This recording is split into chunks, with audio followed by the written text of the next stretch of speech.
वो था ना, एक गुरुदेव ने बोला था, जहाँ मेरे समाधि हो वहाँ पे बस दिया जलाना और कुछ ना करना। उसका नियम था, आंधी था, तूफान था, वो अपने गुरुदेव की समाधि पे दिया जलाता था।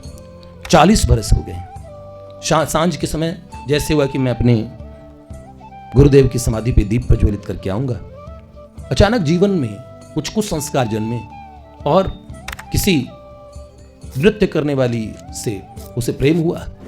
1 वर्ष तक पीछे भागता रहा। एक दिन उसने समय दिया, कल शाम को मेरे पास आ जाना। उसके जीवन की पुण्य की कमाई लुटने ही वाली थी। सांझ को वो गया। 1 साल से बावलों की तरह जो इंतजार कर रहा था, आज उसने मुझे समय दिया है, कितनी बड़ी बात है। प्रसन्नता के मारे बावला हुआ चला गया और जैसे ही पहुंचा उसके रंग महल में, सुंदर वाद्य यंत्रों में, ऐसा लगा कि आज मेरा जीवन सार्थक होने वाला है। और जैसे ही सीढ़ियों पे कदम बढ़े, उससे मिलने ही जा रहा था, जिसको देखने के लिए बावलों की तरह तरस रहा था।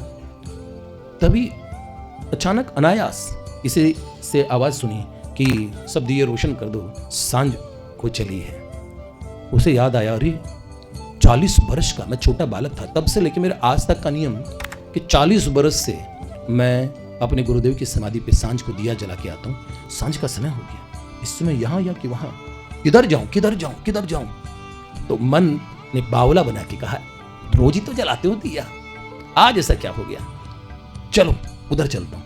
लेकिन साधक ने बोला, अरे ये बान नहीं टलनी चाहिए, बरसों किया, आज क्यों टालूं।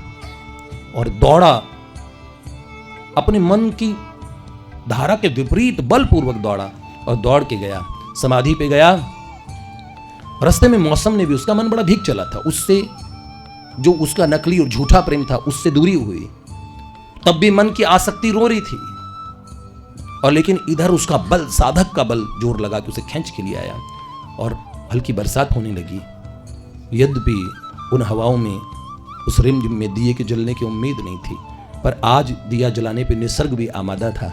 उस झिरमिर होती बरसात में उसने दिया जला दिया और जैसे समाधि पे रखा, उसी दिन उसके अंतःकरण में दिया जाग गया और तत्काल मन प्रकाश से मन के रंग महल में परमात्मा गुरुदेव दोनों से मिलन हुआ और कहा, तूने आज सच्ची परीक्षा को पार किया।